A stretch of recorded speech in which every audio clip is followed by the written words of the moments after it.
इसी दौरान ही जो है ना मैंने सोचा कि फ़ेसबुक को इस्तेमाल किया जाए और फ़ेसबुक पे रैंडमली जो है ना सऊदी अरब में और टर्की में फ़्रेंड रिक्वेस्ट सेंड की जाए। अब वो फ्रेंड रिक्वेस्ट मैंने सेंड कर दी। अच्छा, ये वाली जो थी ना, ये वाली स्टोरी जो फ़ेसबुक पे फ्रेंड रिक्वेस्ट सेंड करने वाली है, ये मैंने स्टार्ट की थी जब मैं इंटर्नशिप कर रहा था, क्योंकि मुझे था कि मुझे इंटरनेशनली एक्सपोजर करना है, मुझे दुनिया घूमना है और मुझे जो है अपना आप मनवाना है। मुझे उस टाइम से ये शौक़ था, तो उस शौक़ को मद्देनज़र रखते हुए मैंने उस टाइम से स्टार्ट कर लिया था। इस दौरान में कोरियन लैंग्वेज भी आ गई, फिर नारान का एक्सपीरियंस भी आ गया। अब इस दौरान में मैंने बातचीत करना शुरू की फ़ेसबुक के थ्रू ऑन। वहाँ पे फ़ेसबुक पे एक GM जनरल मैनेजर एक प्रॉपर्टी के टर्की के अंदर, उन्होंने मेरे से रब्ता किया। मतलब मैंने उनको रिस्पॉन्स किया, मैंने उनसे रिक्वेस्ट की, मैंने उनसे पूछा कि मतलब आपके कोई रेफरेंस है, आपके पास कोई होटल या कोई वैकेंसी, किसी भी किस्म की कोई अपॉर्चुनिटी है कि मैं वहाँ से मूव करूँ। मैं मूव करना चाहता हूँ, इंटरनेशनल एक्सपोजर करना चाहता हूँ। अच्छा, अब वो जो थे ना मुझे फ़ॉलो कर रहे थे काफ़ी टाइम से, वो मुझे फ़ॉलो कर रहे थे जब से मैंने मतलब इंटर्नशिप की थी। इंटर्नशिप से लेकर लैंग्वेज और नारान तक मुझे तकरीबन 1.5 साल पौने 2 साल हो गए थे। तो वो मुझे देख रहे थे। मैं जब इंग्लैंड गया था, श्रीलंका, मलेशिया, थाईलैंड, सिंगापुर, ये वो ट्रैवल किए, अल्लाह ताला ने मौका दिया है इन मुल्कों में घूमने का। तो वो मुझे फ़ॉलो कर रहे थे कि ये ट्रैवलर है, ये विज़िट करता है। तो उन्होंने जो है ना इंटरेस्ट शो किया। अब उन्होंने मुझे कहा कि मैं जनरल मैनेजर हूँ। मैंने उनको ना फ़न किया उनके साथ। मैंने कहा, आप कैसे जनरल मैनेजर हो सकते हैं? आप कैसे जनरल मैनेजर हो सकते हैं? फ़ेसबुक पे आपके पास कैसे टाइम होता है कि आप मेरे से बात करें? कहते मुझे इंग्लिश नहीं आती, मैं आपसे बात करने के लिए ट्रांसलेटर यूज़ करता हूँ। मैं बहुत ज़्यादा ना, बंदा कहता है ना थक जाता है, मेरी वो वाली कंडीशन थी। मैं थक गया था, दुनिया को फेस कर रहा था, लोगों को फेस कर रहा था, लोगों के रवैये देख रहा था मैं तरह तरह के। और जो लोग मेरे इन स्टेजेस से गुज़रे होंगे ना, वो इन चीज़ों को समझते होंगे कि कितना मुश्किल होता है एडजस्ट करना। हर वक्त अल्लाह के साथ, हर वक्त अल्लाह के साथ कनेक्टेड। नहीं, मुझे पता है अल्लाह ताला सब कुछ अच्छा होगा, सब कुछ पॉजिटिव होगा, नहीं सब कुछ अच्छा होगा, मैं यकीन रखता हूँ सब कुछ अच्छा होगा। ये इस चीज़ को मैं मतलब अल्लाह ताला मुझे एक पॉजिटिव एनर्जी देते थे। दुनिया ने क्या पॉजिटिव एनर्जी देनी, अल्लाह ताला मुझे पॉजिटिव एनर्जी देते थे।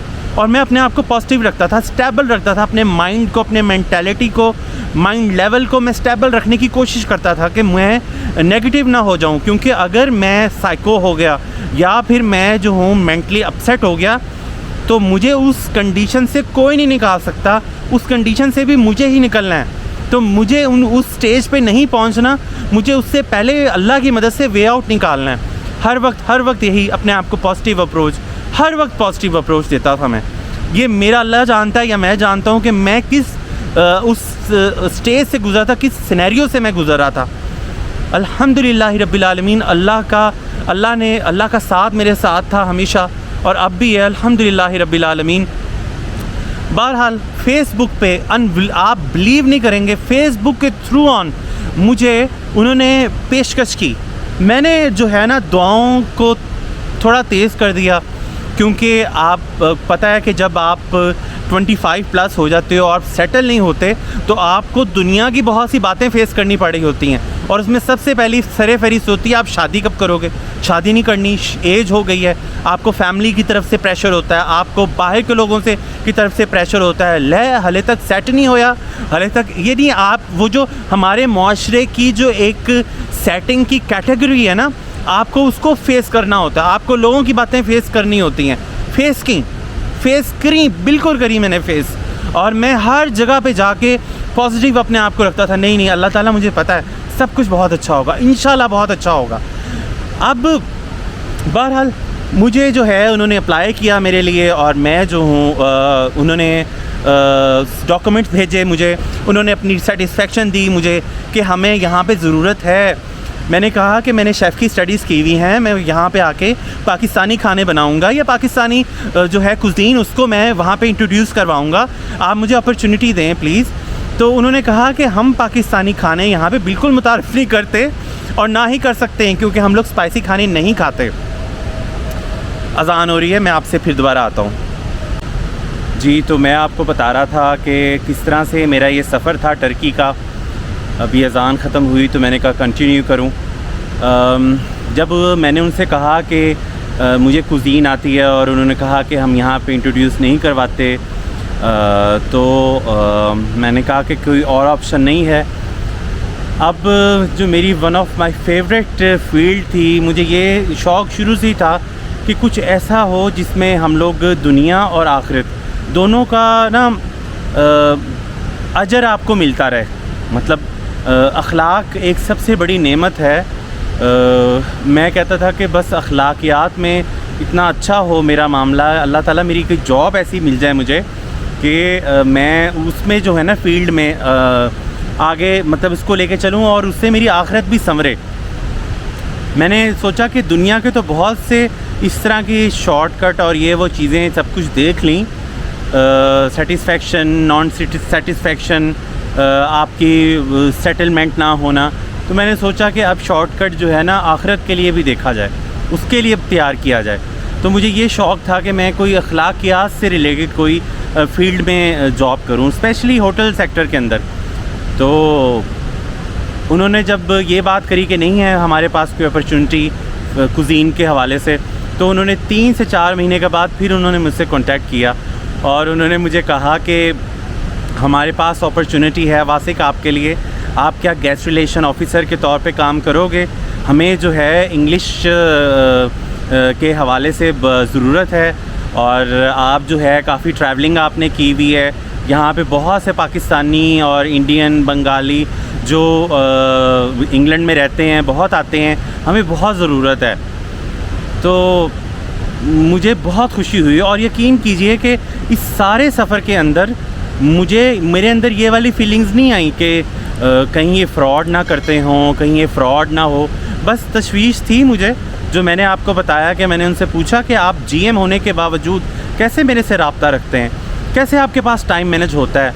तो बहरहाल आपको पता है जब किसी की बंदे को ज़रूरत होती है तो राब्ते और ताल्लुकात बंदा निकाल ही लेता है। अब वो भी मुझे पर्सनली नहीं जानते थे, मैं भी उनको पर्सनली नहीं जानता था। बहरहाल उन्होंने मुझे डॉक्यूमेंट्स भेजे, मुझे सारे जितने डॉक्यूमेंट्स थे भेजे, टर्किश में थे सारे लिखे हुए, मुझे नहीं पता था। अब वो डॉक्यूमेंट्स लेके मैं इस्लामाबाद गया। उस टाइम जो था ना, आप डायरेक्ट इस्लामाबाद एम्बेसी चले जाते थे, मतलब आप एम्बेसी जाके भी अपनी फ़ाइल सबमिट कर सकते थे। मैंने मतलब सबमिट किया, 2 महीने से ज़्यादा हो गया, जवाब ही नहीं आया। मैंने कहा इतना टाइम हो गया, मेरा कोई रिस्पॉन्स ही नहीं आ रहा। तो फिर पता ये चला कि जी 2.5 महीने के बाद, यानी 2 से 2.5 महीने के बाद कि ईमेल आई मेरे अकाउंट पे कि आपका जो है ना वीज़ा रिजेक्ट हो गया। अब पहले मैं इतने फ़ेज़ को फ़ेस कर रहा था और फिर ये वाली एक ख़बर मुझे मिली। वीज़ा रिजेक्ट होने के बाद उनको मैंने बताया मेरा तो वीज़ा रिजेक्ट हो गया है, और मुझे फिर हल्का सा शक हुआ कि ये लगता है फ़ेक काम कर रहे हैं, या फ़ेसबुक पे कौन जो है वो वीज़ाज़ भेज देता है, या फ़ेसबुक पे कौन किसी पे ट्रस्ट करता है। एक दूसरे पे तो बाउंडिंग ही नहीं पहले इतनी स्ट्रॉन्ग होती। आप देखते ही हैं फ़ेसबुक के ऊपर, सोशल मीडिया के ऊपर कौन जो है इतना ज़्यादा जो है ब्लाइंड ट्रस्ट करता है, स्पेशली जब आप एक दूसरे को जानते ही ना हो और टोटल अनदर लैंग्वेज हो, आपकी ज़बान उनकी ज़बान ही मुख्तलिफ हो। तो उन्होंने मुझे हौसला दिया कि आप फ़िक्र मत करें, आपको इंशाल्लाह ताला अगले साल फिर अप्लाई करूँगा मैं। अब जब मेरा वीज़ा रिजेक्ट हुआ और वीज़ा अप्लाई करने से पहले मुझे एक लड़के के साथ इन्होंने ना कनेक्ट कर दिया, जो मेरे बॉस थे। उन्होंने कहा कि ये जो है ये अल्जीरिया से है, अरबी है, वासिक आप इसके साथ इंग्लिश में बात करो, ये आपको समझाएगा, एटमॉस्फेयर सारा यहाँ का बताएगा, आप रिलैक्स हो जाओगे इन चीज़ों को लेके, क्योंकि मैं अब कुछ ना कुछ डाउटफुल होने लग गया था। अब वो लड़के ने मुझे सेटिस्फाई करना, जहाँ तक वो कर सकता था उसने करना, क्योंकि मेरा वीज़ा रिजेक्ट हो गया था, वो अल्जीरिया से वहाँ टर्की आ गया था। अब 1 साल जो है जैसे तैसे करके जो है वो गुज़रा। वो 1 साल जो है मैंने इस्लामाबाद जाके एक गेस्ट हाउस था वहाँ पे एज अ गेस्ट रिलेशन और रिसेप्शनिस्ट, बस इस तरह से मिक्स जो है वो काम किया। वहाँ पे सर्विसेज दी मैंने। वहाँ भी जाके मैंने जो है डायरेक्ट, क्योंकि मुझे पता था कि इंग्लिश आती हो तो आप कहीं भी जाके एडजस्ट हो सकते हैं, लेकिन मेरा था कि मुझे यहाँ से निकलना है, क्योंकि मैं लोगों के रवैये, लोगों का जो मेरे साथ स्पेशली जॉब के ऊपर जो है मतलब जॉब ना देना, और मैंने कहा कि मैंने इतना टाइम अपना वेस्ट कर दिया, या वेस्ट करना या इन्वेस्ट करना, इतना कुछ सीखा है, क्या मैं इन्हीं चीज़ों को सिर्फ देखता रहूँ मैं। तो बहरहाल मैंने जो है फिर ये किया कि वेट किया और वहाँ गेस्ट हाउस में जॉब की। अच्छा एक्सपीरियंस था, बहुत अच्छे लोग मिले वहाँ पे, स्टाफ सारा अच्छा था, को वर्कर्स थे सारे, सब कोऑपरेटिव थे, बहुत अच्छा जो है एक दूसरे से ताउन करने वाले थे। अच्छा टाइम गुज़रा मेरा। और सबसे मज़े की बात कि जिस लोकेशन पे वो गेस्ट हाउस था वो लोकेशन बहुत अच्छी थी, मेन जो मतलब इस्लामाबाद के, तो मज़ा आ रहा, काफ़ी अच्छा एक्सपीरियंस रहा। अच्छा, फिर उसके बाद साल कंप्लीट होने वाला था, उन्होंने फिर दोबारा उन्होंने अपने वादे के जो है वादे ख़िलाफ़ी नहीं की। ये मतलब हम लोगों के अंदर पाकिस्तानियों में ये कुछ कमज़ोरी है मेजॉरिटी में, कि हम वादा करके वादा ख़िलाफ़ी कर बैठते हैं, कमिटमेंट जब करते हैं। तो उन्होंने कमिटमेंट जो है वो पास किया मेरा, फिर दोबारा से जो है डॉक्यूमेंट्स मेरे सबमिट किए। अब जब सेकंड टाइम डॉक्यूमेंट सबमिट किए, मैं इतना उकता गया था कि एम्बेसी जाके मैंने ये उनको खुलेआम कहा कि देखें, मुझे जिन जिन डॉक्यूमेंट्स की ज़रूरत है आप मुझे बताएं, मेरा सिटी वहाँ है, मुझे 7-8 घंटे लग जाएंगे इस्लामाबाद आते हुए, लेकिन मुझे ये मैटर नहीं करता। मैं पहले ही बहुत अपसेट हूँ, लोगों ने मेरे साथ फ्रॉड किया है कंसल्टेंसी के हवाले से। मैंने उनको बोला कि मैं किसी में इन्वॉल्व नहीं होना चाहता, मैं आपको खुद डायरेक्ट डॉक्यूमेंट्स भेजूँगा, लेकिन प्लीज़ आप मेरे साथ कोऑपरेट करें, मुझे बताइए क्या क्या डॉक्यूमेंट्स चाहिए। अब उन डॉक्यूमेंट्स के लिए, क्योंकि आए दिन कुछ ना कुछ चेंज हो रहा था, कुछ ना कुछ उनको ज़रूरत पड़ रही थी, तो उन डॉक्यूमेंट्स को कंप्लीट करने के लिए टोटल ओवरऑल मुझे 3 से 4 चक्कर इस्लामाबाद के लगाने पड़े। और मैंने किसी को भी नहीं बताया था कि मैं डॉक्यूमेंट्स भेज रहा हूँ या मेरे डॉक्यूमेंट्स सबमिट हुए हैं। इवन मैंने अपने घर भी नहीं बताया हुआ था। बस टोटल मैं कह रहा था कि देखता हूँ कि मामला क्या होते हैं, किस तरह से ये सॉर्ट आउट होते हैं। अब जब फ़ीस की बात आई तो फ़ीस के लिए मैंने वालिद साहब को फिर मैंने बताया कि इस तरह है मेरे मामलात, मैंने अप्लाई किया है। अम्मी कहती हैं और अब्बू मेरे कहते हैं कि आपको तो जानते नहीं हो लैंग्वेज, उनको नहीं जानते लोगों को, किस तरह सब कुछ। मैंने कहा मैंने अल्लाह से मांगा है, इंशाअल्लाह ताला इसमें अल्लाह आसानियाँ करेंगे इंशाअल्लाह ताला। बहरहाल वो करते कराते जो है फिर अल्हम्दुलिल्लाह रब्बिल आलमीन मुझे इन कंपनी की कॉल आई यहाँ से। उन्होंने मुझे कहा कि आपका वीज़ा लग चुका है और आप जो है जाके ना कलेक्ट कर लें वहाँ से डॉक्यूमेंट्स। मैंने कहा कि मुझे तो ऑफिशियली तौर पे एम्बेसी की कॉल आनी चाहिए कलेक्ट करने के लिए, और मुझे बता रही कंपनी है, ये क्या चक्कर है। बहरहाल फिर मैंने ट्रैवल किया पाकिस्तान, उधर से अपने शहर से, अपने सिटी से मैं फिर इस्लामाबाद पहुंचा। फिर मैं वहां गया। अब जब एम्बेसी गया मैं, उन्होंने मुझे कहा कि गुस्सा हुए थोड़े से, कहते कि आपको तो हमने बुलाया नहीं है, आप क्यों आए हैं। मैंने कहा कि देखें मैं बहुत दूर से आया हूँ और मुझे कंपनी ने ये कहा है कि आपके डॉक्यूमेंट्स जो हैं वो वेरीफाइड हो गए हैं, आपके वीज़ा लग चुका है, आप तो इस वजह से मैं आया हूँ यहाँ पे। मैंने कहा मेरे साथ कोऑपरेट करें प्लीज़, मैं बहुत दूर से आया हूँ, बार बार मेरे लिए आना बहुत मुश्किल होगा। तो बहरहाल उन्होंने कहा कि आप बैठें। अब आधे घंटे से ज़्यादा हो गया, कोई कुछ समझ ही नहीं आ रही हो क्या रहा है भाई, क्योंकि ज़बान ही नहीं आती थी। अब ये तुर्क आपस में बातचीत कर रहे थे। थोड़ी देर बाद ही पता चला अंदर से आवाज़ें आने लग गई जी, माशाल्लाह और ये और वो। मैंने कहा ये कैसे माशाल्लाह और ये, समझ नहीं आ रही थी। एक जर्नल मैं इसको ले रहा था कि इनकी अपनी आपस की कन्वर्सेशन होगी मेरे से क्या इनका रिगार्डिंग। बहरहाल 45 मिनट्स के बाद वेट करने के बाद, और वो सामने मुझे देख रहे थे शीशे में से, 45 मिनट्स के बाद राउंड अबाउट मुझे उन्होंने कहा कि ये जी अपना पासपोर्ट ले लें।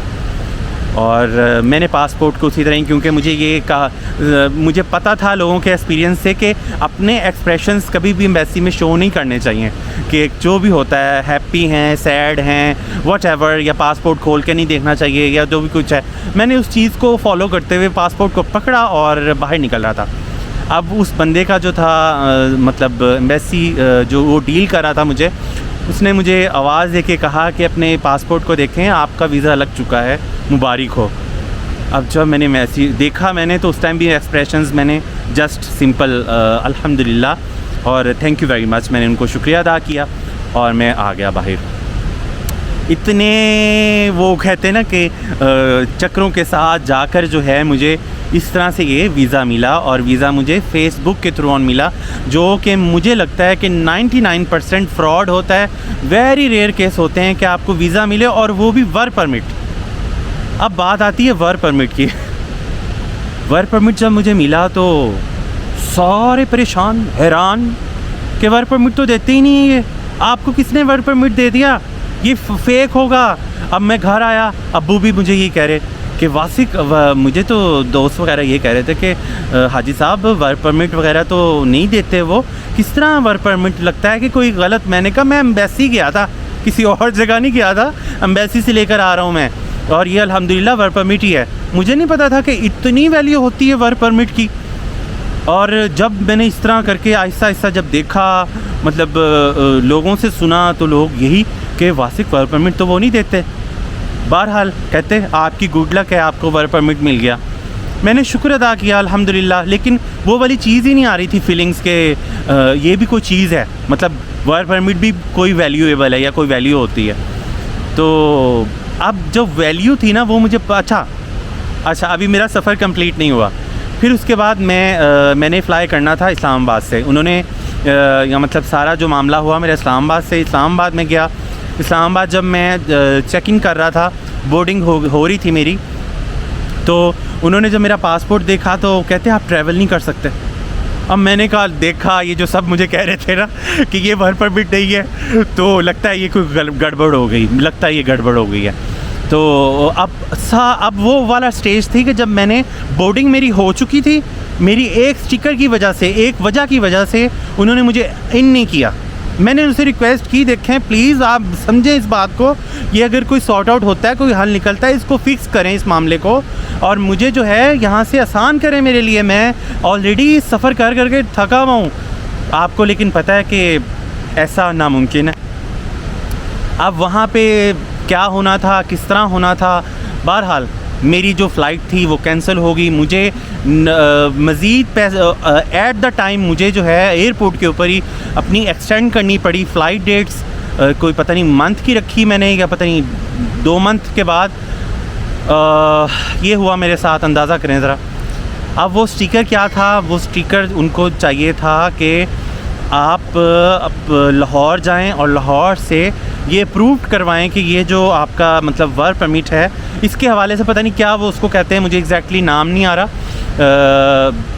मतलब आपका एक बीमा पॉलिसी होती है वो, मतलब अगर आपकी उस कंट्री में डेथ हो जाए तो मुझे वो कह रहे थे कि आपके पेरेंट्स को 10 लाख रुपए जो हैं वो देंगे। वो कुछ इस तरह से कुछ सिस्टम होता है जो कि वो कह रहे थे कि वो आपको करवाना पड़ेगा, इसके बगैर आप ट्रैवल नहीं कर सकते, क्योंकि आप वर्क परमिट पे हैं, आप ट्रैवल नहीं कर सकते। उसके बाद वापस किया लाहौर से करवाया, और फिर दोबारा जब टाइम आया 2 महीने के बाद फिर मैं जो है ट्रैवल किया अल्हम्दुलिल्लाह। और अभी के लिए मेरा ख़्याल है यही काफ़ी है।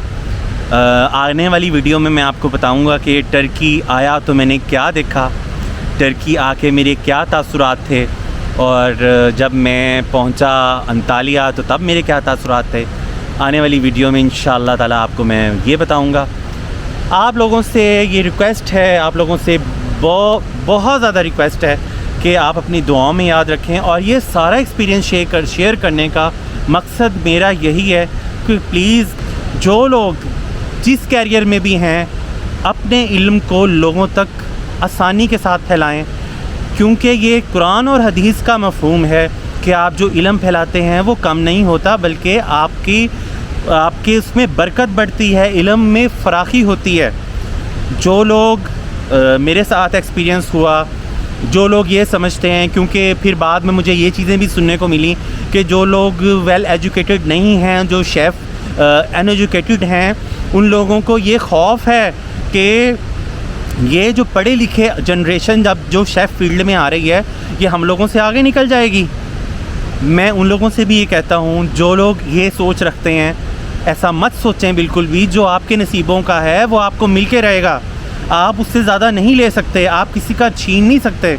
तो लिहाजा आप लोगों में इल्म बांटें, अच्छे अंदाज में इल्म बांटें। ये पैगाम उन शेफ़ हज़रात लोगों के लिए है, या ये पैगाम उन लोगों के लिए है जो कैरियर में आ जाते हैं और इस तरह की सोच रखते हैं, और मेरे जैसे लोग जो अपनी लाइफ में बहुत कुछ करना चाहते हैं और बहुत लॉयल होके अपने कैरियर के साथ सिंसियर होते हैं, उन लोगों को परेशानी का सामना करना पड़ता है इन लोगों की वजह से।